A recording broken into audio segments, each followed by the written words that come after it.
under the bright African sun, before the people of Namibia and the world watching with curiosity and hope. I stand here today with a heart full of gratitude, admiration, and conviction.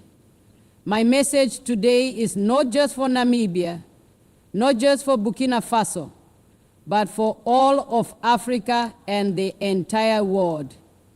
It is a message born out of truth, courage, and awakening. I speak as the president of Namibia, but also as an African daughter who has seen how long we have been misunderstood, divided, and underestimated. And today, I raise my voice to honor a man who has reignited the fire of African dignity. Ibrahim Traoré, the president of Burkina Faso. When I first heard him speak, I did not hear a politician. I heard a soldier of truth. I heard an African son who refused to bow to fear, who refused to trade his nation's dignity for foreign promises, and who reminded us that true leadership is not about serving the powerful, but about serving your people with integrity. Ibrahim Traoré did not just speak for Burkina Faso, he spoke for all of us, for every nation that has felt the weight of external control, for every young African who was told that their dreams must be approved by others before they could be real. He spoke for Africa's soul, and today I say to the world, we have heard him, and we stand with him. When we say Traoré taught us how to save our minerals from the West, and Traoré saved our billion-dollar mines, we are talking about something far deeper than just economic policy. We are talking about a shift in consciousness, a complete reawakening of African sovereignty. For decades, Africa has been known as the richest continent beneath the ground and the poorest above it. Gold, uranium, copper, cobalt, and countless other treasures flow from our soil, yet the profits rarely reach our people. We were told that foreign investors would bring development, but what they really brought was dependence. They arrived with contracts written in languages most of our leaders could not even question, with percentages that looked generous on paper, but were designed to drain our nations quietly. They built mines that glittered under the sun, but beneath that glitter lay deep theft, a systematic extraction of our lifeblood, disguised as partnership. Then came Ibrahim Traoré. He did not just question these deals. He dismantled the illusion behind them. He looked at the fine print of foreign contracts and asked a simple question. If this gold is ours, why do we own only 10% of its profit?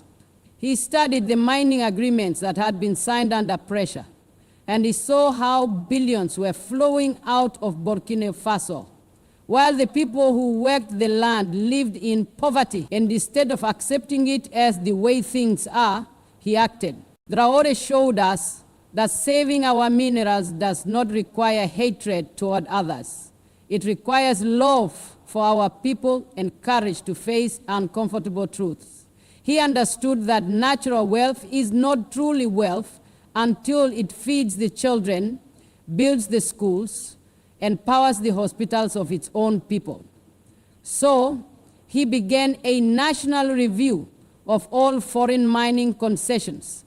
Companies that refused to renegotiate were shown the door. New laws were introduced to ensure that Burkina Faso's gold and resources would be refined locally, that jobs would stay within the country, and that the state would hold a controlling stake in major resource projects. This was revolutionary, not only because of what it achieved, but because of what it symbolized. For the first time in modern history, a young African leader said openly that our minerals are not for sale, they are for service. Service to our own development, to our own progress, to our own dignity. And when other nations watched, many were inspired because Traoré was not acting only for Burkina Faso. He was speaking for every African country that had been forced to trade its inheritance for a promise of foreign aid. He reminded us that the word aid itself often hides exploitation. What is the meaning of aid when billions leave our lands and only millions return as loans with interest? He said to the West, "We do not reject cooperation, we reject deception." And with those words, he taught Africa that saving our minerals begins with changing our mindset. When Traoré said no to unfair contracts, the West called him defiant. When he nationalized parts of the mining industry, they called him dangerous. But his people called him brave, because for the first time, the gold under their feet was not a curse. It became a promise that their children might finally benefit from the richness of their homeland. By saving Burkina Faso's billion-dollar mines from exploitation, Traoré saved more than just assets. He saved belief. He restored faith in African leadership. He proved that with courage and clarity, a small nation could stand against the biggest corporations in the world and win. He showed that Africa does not need to beg for investors. Africa itself is the investor, the resource, and the reward. Now, other nations are following his example. Across the continent, governments are re-examining their mining agreements, demanding better terms, and asserting control over local production. This is the Traoré effect, a wave of self-reliance and pride moving through Africa, reminding us that we are not poor, we are simply mismanaged. He replaced the language of submission with the language of ownership. When we say Traoré saved our billion-dollar mines, we mean he saved our right to determine our own future. He saved the jobs of thousands who once worked for foreign bosses who paid them pennies while shipping billions overseas. He saved the hope of millions who now see that leadership can be both bold and just. And above all, he saved the truth that Africa's resources were never meant to enrich the world while leaving Africa in chains. He did not do this through hatred or isolation. He did it through principle and discipline. He told the world that Africa is open for partnership, but not for plunder. He taught us that protecting our minerals is not an act of war, it is an act of wisdom. So today, when I, as president of Namibia, say, Traoré taught us how to save our minerals, I mean he taught us to renegotiate our dignity. He showed us how to look at our mine not as a gift from investors, but as a birthright from God. He showed us how to use our gold to build our own future, not to decorate foreign banks. And he reminded us that Africa's liberation will not be complete until every ounce of its wealth serves its own people. That is what he did. That is what he saved. And that is why the whole continent calls him not just a leader, but a teacher, the one who showed us that true independence begins when we finally protect what is ours. Many in the West may not understand why his name echoes in the hearts of Africans everywhere. They see only a young man in uniform. But we see something deeper. We see a leader who reminded us that Africa does not need permission to be free.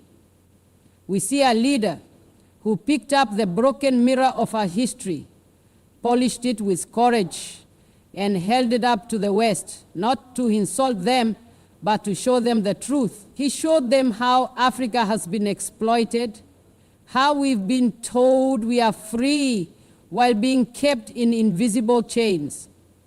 And he told them in his firm and unshaken tone that those days are ending. I say clearly today, Ibrahim Traoré is a blessing from God to Africa. at a time when so many have lost faith in leadership, when corruption and compromise have stolen our future, God raised a man who speaks like thunder and acts like a lion. He does not hide behind polite diplomacy. He stands tall, even when it is dangerous. He is not afraid to call out hypocrisy, even when it comes wrapped in aid packages and foreign deals. That kind of courage is divine.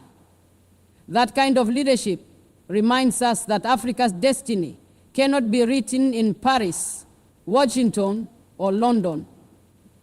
It must be written in Ouagadougou, Windhoek, Lagos, and every capital of this great continent. Burkina Faso may seem far from Namibia in geography, but in spirit we are now side by side. Because what Traoré represents is not just a national movement, it is a continental rebirth. And I say this to him today. My brother, Ibrahim, your courage has inspired us. You have reminded Namibia that freedom must be defended with unity, not just with words. You have reminded us that Africa must protect its own, trade with its own, and dream with its own. That is why, on behalf of my people, I declare our intention to strengthen our relationship with Burkina Faso, not just as two nations, but as two partners in the mission of African sovereignty. Namibia wants to build a future where we share technology, education, resources, and defense. We will not wait for foreign validation to unite. We will not ask permission to protect our people. I am announcing today our desire to sign a defense agreement with Burkina Faso under the leadership of President Ibrahim Traoré, an agreement built not on fear of foreign interest, but on mutual respect and brotherhood. We want our armies to train together, our intelligence to cooperate, our nations to shield each other from the new forms of colonial aggression that now come in the name of loans and aid. Together, we will show that African defense does not need outside approval. It needs African unity. Our partnership will not be built on dependence, but on strength. When one of us stands, the other will not watch. We will stand together. And to the West, let me say this clearly and respectfully. This is not rebellion. This is restoration. Africa is not turning against you. Africa is returning to itself. We are not closing doors. We are opening our eyes. Ibrahim Traoré has shown you the mirror, and what you see there may be uncomfortable, but it is necessary. It is a reflection of centuries of exploitation, broken promises, and manipulated alliances. He showed that mirror not to condemn, but to invite you to see Africa with honesty, to deal with us as equals, not subordinates. For too long, we were told that progress must come with permission. We were told that we cannot build our own factories, refine our own resources, or control our own land. But Traoré's words remind us that Africa is not poor. It has been made poor. It is not weak. It has been weakened by systems designed to keep it that way. And today, I, as the leader of Namibia, join the growing chorus that says, enough. Africa is rising, and no one can stop a people who have rediscovered their worth. When Ibrahim Traoré speaks, I see the reflection of great African leaders before him. Kwame Nkrumah, Thomas Sankara, Patrice Lumumba, men who saw beyond borders and dreamed of one Africa standing strong. But Traoré adds something unique. He represents a new generation, unafraid of confrontation, yet full of compassion for the people. He reminds us that leadership is not about titles or luxury. It is about sacrifice. It is about being willing to stand alone for what is right, even when the whole world misunderstands you. To the youth of Africa, I say again with all my heart, look to men like Ibrahim Traoré, not to place them on pedestals, not to worship them as flawless figures, but to study the fire that drives them, the kind of conviction that makes a person stand tall even when the whole world tells them to bow. In Traoré, we see what it means to lead with integrity, to speak not because it is safe, but because it is necessary. Learn from him that true courage is not measured by volume or applause, but by conviction. It is not about shouting the loudest slogans or making the boldest declarations. It is about standing firm when truth becomes costly. It is about refusing to sell your conscience for comfort. Courage is not found in the absence of fear. It is found in the decision to act rightly despite fear. And that is what Ibrahim Traoré has shown us again and again, that even when the world points fingers, when powerful nations threaten, when enemies rise, within and without, a leader anchored in truth will never fall. You, the young men and women of Africa, must understand that the future of this continent is not written in Western boardrooms or in foreign parliaments. It is written in your hearts, in your will, and in your unity. Look at Traoré and see what belief in one's nation can do. He did not inherit wealth or power. He inherited a wounded country, burdened by decades of manipulation and fear, but with courage and vision, he turned that pain into purpose. He showed that leadership is not about titles or luxury. It is about sacrifice. It is about waking up every day, ready to fight for your people, not to feed your ego. Leadership, my dear youth, is not about how many follow you, but about how many you lift up. It is not about control. It is about service. The world is full of leaders who speak of change, but serve themselves. Traoré has reminded us that Africa needs leaders who serve the people, who can sleep under the same sky as their citizens, who can eat the same food, and who can feel the same struggle. That is what makes a leader worthy of respect, not the size of their office or the power of their allies, but the purity of their purpose. And to my fellow leaders across this beloved continent, I speak with deep sincerity. Let us not fear the example of Ibrahim Traoré.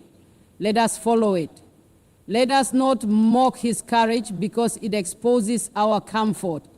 Let us not dismiss his fire because it reminds us of our own compromises. Instead, let us rise with him. Let us remember that power means nothing if it does not uplift the powerless. Let us remember that the true measure of a leader is not how well they please outsiders, but how fiercely they protect their people. For too long, Africa has been caught in the same trap, a begging bowl mentality. We stretch our hands to those who once took from us what we now beg to have back. We ask for loans when we have gold beneath our soil.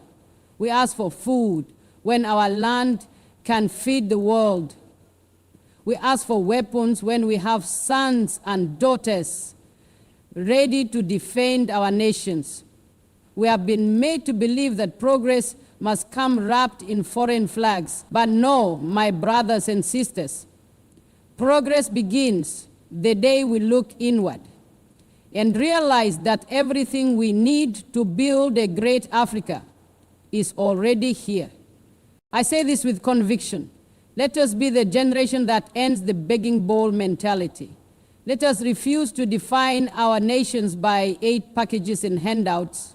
Let us define them by innovation, by discipline, by unity. Let us build industries that process our resources instead of exporting them raw. Let us invest in our youth instead of waiting for scholarships from abroad. Let us teach our children that the greatness of Africa will not be imported, it will be cultivated from within.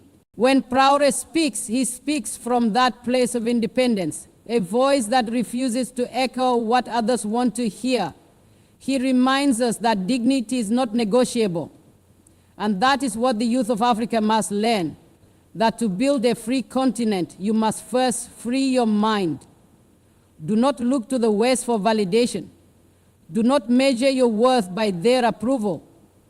Measure it by how much you can contribute to your people, how deeply you love your land, and how fiercely you protect its future. Our ancestors fought with swords and spears for political freedom. Your generation must now fight with education, technology, and integrity for economic and intellectual freedom. That is the next revolution. That is the war Traoré began, not of violence, but of values. He has shown that you can stand for your nation without apology, that you can speak truth without fear, and that you can build without permission. So I say again, do not just admire men like Ibrahim Traoré, emulate them. Carry their courage into classrooms, into businesses, into politics, into every corner of this continent. Build with honesty, lead with love, refuse to be bought, refuse to be silenced. Because every young African who chooses courage over comfort becomes another Traoré in spirit. And to my fellow leaders, our people are watching. They are tired of excuses, tired of seeing our nations rich in land but poor in hope.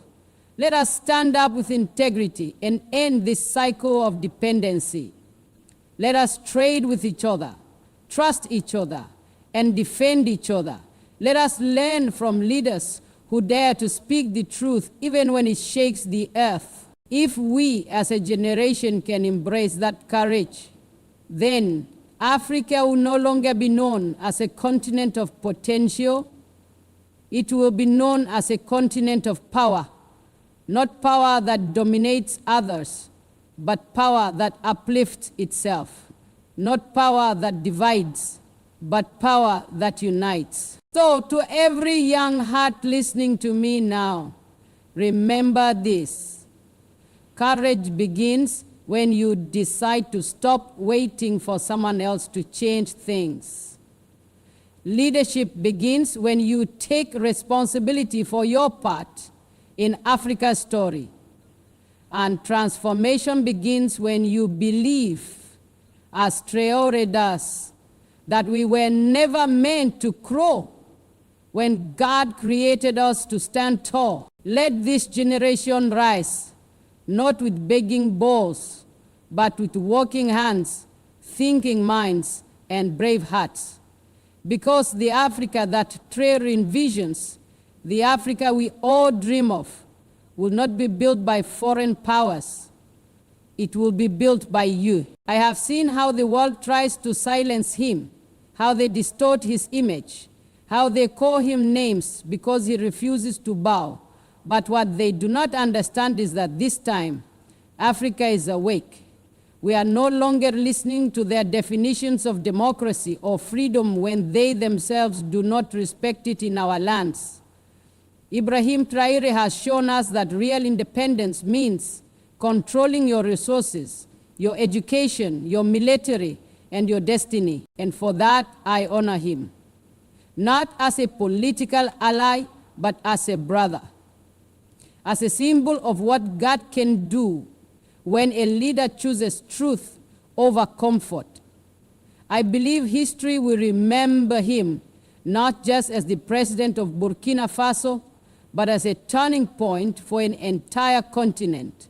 We in Namibia will extend our hand to Burkina Faso for economic cooperation, for joint projects in mining and agriculture, for student exchange programs, and yes, for defense collaboration. We will build bridges that no outsider can break. We will show that African nations can trust each other, trade with each other, and protect each other. To my people of Namibia, I say, do not fear this change. Embrace it. The world may try to isolate those who speak truth, but remember, every great movement began with one voice that refused to be silenced. Traoré is not just speaking, he is awakening. And Namibia will not stay asleep. And to the world, to those who have benefited from Africa's silence, we are no longer the same. We will still engage, but on equal terms. We will still trade, but with fairness. We will still cooperate, but with dignity, because the days when Africa bowed are over. Ibrahim Traoré has shown us that we do not need permission to walk tall. So, from this land of brave hearts, from Namibia, I send this message.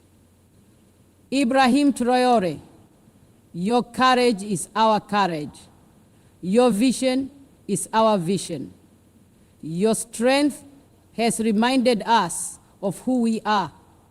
Together, we will forge a path that honors our ancestors and inspires our children. May God bless Burkina Faso.